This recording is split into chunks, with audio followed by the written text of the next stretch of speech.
Good evening. Thank you so much for choosing Mwangaza 4 p.m. briefs this evening. My name is Kelvin Kariba.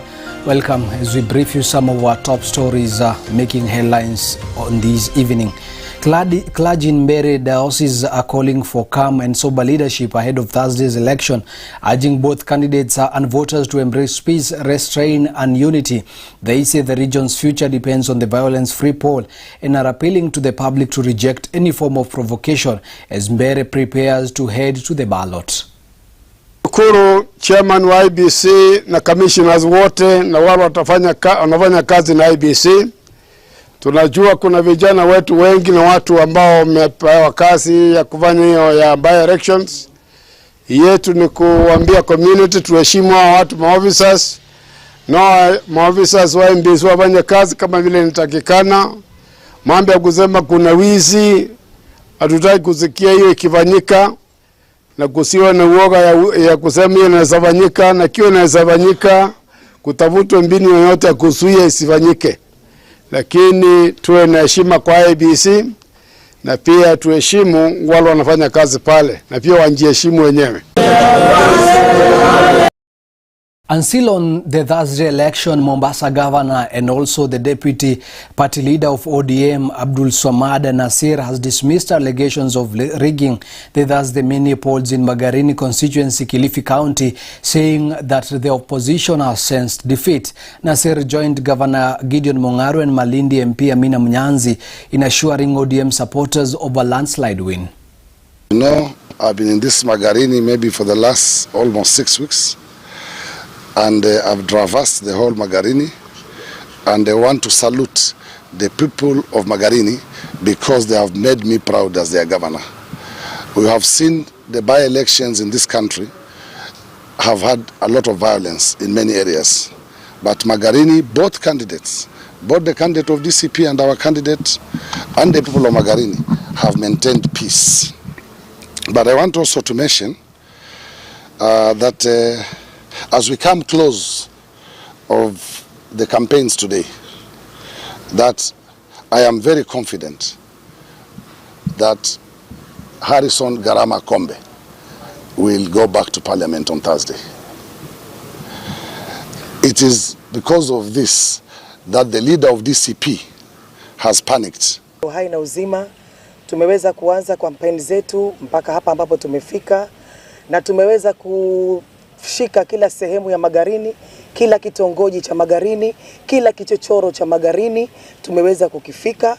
Tumeweza kuuza sera zetu kama chama cha ODM, na tumeweza kumuuza candidate wetu Harrison Garama Kombe kwa wananchi wa Magarini, na tunashukuru Mungu kwamba candidate wetu pamoja na chama chetu wananchi wa Magarini wameweza kukikubali na kuweza kumkubali, na sisi tumekuwa na siasa za amani. Wao sera zao ni zipi? Za ukabila, sera za kugawanya watu. Sasa wanaona hakuna nyingine isipokuwa ni sera za uongo. Achane na yes. Sasa ukiwa mutamakiuza Mngaru mara kusema yani wakati wa holiday and holiday surely. Naomba uondoe hizi tetesi ambazo. Hakuna kitu kama hiyo. There is freedom of movement. Watu wanaweza kutembea, waweze kutembea vile taka kuweza kutembea bila tashwishi yote. You can't tell someone who is a leader katika eneo hili ya kwa sababu kuna by election usiweze kutembea surely. And on to another story, Lego Songa MP Samuel Atandi now says that the community of Luo Nyanza must look for a new strategy of ascending to state power. Atandi says that the previous heads of state in this country ascended to those top positions not through demonstrations but through proper strategies. He noted that the Luo committee has tried to look for the state power and failed, maybe because they have not been employing the right approach, noting therefore that it is the high time they changed their strategy. Kenya has had 5 presidents. Kenya has had 5 presidents since independence. We had Jomo Kenyatta. We had Daniel Arap Moi. We had Mwai Kibaki. We had Uhuru Kenyatta. And now we have President William Ruto. All these presidents who have succeeded to become president, none of them has become president courtesy of Mandamano. They just came out from nowhere develop strategies of winning state power. That is why we are saying that as the Luo community, we have also tried to get to State House, but we have not succeeded because maybe we have not been using the right approach. Right now, we are talking to William Ruto. William Ruto is our tutor. He is our teacher. He is giving us strategies of taking over power from him. That is why we are saying that in 2027, we are going to rally behind President Ruto because he has assured us that in 2032 he is going to rally behind us. As the people of Ugunja constituency, we are in broad-based government to stay. When Baba passed on and left us right in the government.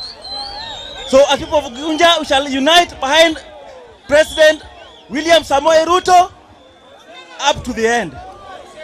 And as leaders of Ugunja, we have no apologies to make. Secondly, there are some of these leaders who are inciting the public, asking the public to go on mandamano. There is no benefit as a people that we shall derive from mandamanos and protesting.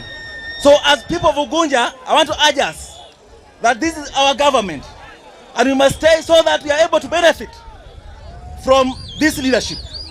As of today, we are only left with 2 days to the by-election. I want to urge us, the people of Ugunja, the citizens of Ugunja, to come out in large numbers so that we exercise our democratic right by electing the second member of parliament of Ugunja.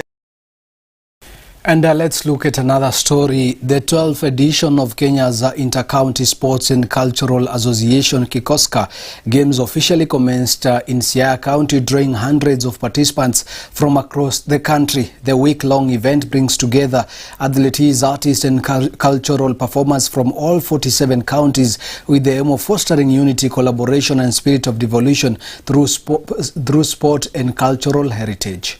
And Kikoska, having come to Siaya County this year, it is a coincidence because Siaya is the home county of our champion of devolution, Raila Amolo Odinga. As we celebrate the fruits of devolution, this is a better way of consolidating what we have achieved so far.